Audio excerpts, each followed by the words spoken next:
तुम मुझे खून दो, मैं तुम्हें आज़ादी दूंगा। ये जो नारा है, ये नारा प्रसिद्ध महान नेताजी सुभाष चंद्र बोस जी का है, जिन्होंने भाई अपनी आज़ादी में की लड़ाई में बहुत ज़्यादा सहयोग किया पूरे भारत का, और भाई अंग्रेज़ों की बिल्कुल वाट लगा के रख दी थी। आज हम लोग बिल्कुल उन्हीं के जीवन के ऊपर प्रकाश डालने जा रहे हैं। तो आपको वीडियो अच्छी लगे तो आप वीडियो को लाइक कर सकते हो, सब्सक्राइब कर सकते हो, और चैनल को भी काफ़ी लोगों के साथ आप शेयर कर सकते हो, आपका जैसा मन करे। तो नेताजी सुभाष चंद्र बोस जी का जन्म 23 जनवरी 1897 को उड़ीसा के कृतक गांव में हुआ था। नेताजी की माता का नाम प्रभावती देवी और पिता का नाम जाकिर नाथ बोस था, जो कटक शहर के मशहूर वकील थे।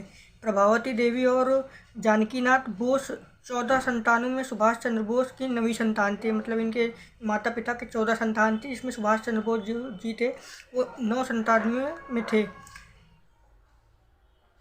उड़ीसा के बंगाली परिवार में जन्मे सुभाष चंद्र बोस बचपन से ही पढ़ाई में बहुत होनहार थे। ऐसे में उनके पिता जानकीनाथ बोस उन्हें भारतीय सिविल सेवा IGS का अफसर बनाना चाहते थे।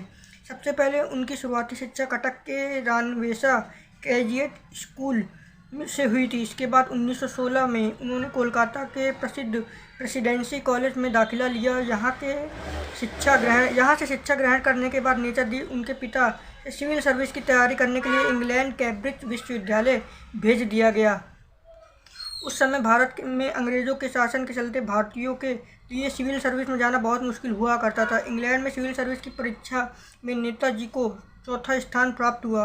उन्होंने कुछ समय तक की नौकरी की, लेकिन मन में देश प्रेम और आज़ादी के लिए 1921 में इंडियन सिविल सर्विस की नौकरी ठुकरा कर वह भारत लौट आए। तो अब मैं आपको नेताजी सुभाष चंद्र बोस जी का राजनीतिक जीवन बताने जा रहा हूँ। भारत लौटने के बाद नेताजी सुभाष चंद्र बोस अपनी राजनीति में कूद कर स्वतंत्रता लड़ाई लड़ने के लिए भारतीय राष्ट्रीय कांग्रेस में शामिल हो गए। शुरुआत में उन्होंने गांधी जी के निर्देशानुसार चित्तरंजन दास के नेतृत्व में काम किया। इसके बाद से नेताजी चित्तरंजन दास को अपना राजनीतिक गुरु मानने लगे, और अपनी सूझबूझ और मेहनत से सुभाष ने बहुत जल्द लोगों के बीच अपनी खास जगह बना ली और कांग्रेस पार्टी के मुख्य नेताओं में शामिल हो गए। लेकिन अपने क्रांतिकारी विचारों और गतिविधियों के संचालन के कारण उन्हें कई बार जेल भी जाना पड़ा। इसके बाद तो उनके जेल जाने का सिलसिला जारी रहा। 1921 से 1941 में करीब उन्हें 11 बार कैद किया गया। इस दौरान ब्रिटिश सरकार ने उनके खिलाफ कई मुकदमे दर्ज किए, लेकिन जेल में रहकर भी सुभाष चंद्र बोस जी ने अपने लक्ष्य से पीछे नहीं हटे और भारत की आज़ादी के लिए अपनी पूरी जद्दोजहद और कोशिश में लगे रहे।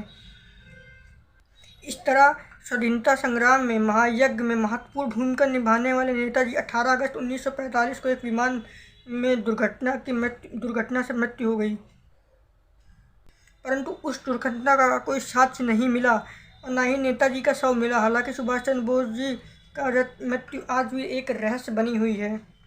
कैसे मिली नेताजी को उपाधि?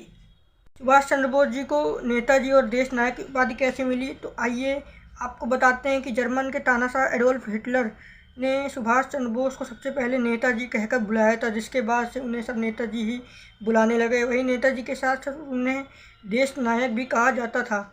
ऐसा कहा जाता था कि देश नायक की उपाधि सुभाष चंद्र बोस जी को रविन्द्रनाथ टैगोर ने दी थी। सुभाष चंद्र बोस जी के अनमोल विचार याद रखिए। सबसे बड़ा अपराध अन्याय सहना और गलत के साथ समझौता करना है। उच्च विचारों में कमजोरियां दूर होती हैं। हमें हमेशा उच्च विचार पैदा करना चाहिए। आशा है कि कोई ना कोई किरण होती है जो हमें जीवन में कभी ना कभी भटकने नहीं देती। सफलता दूर हो सकती है, लेकिन वह मिलती ज़रूर है।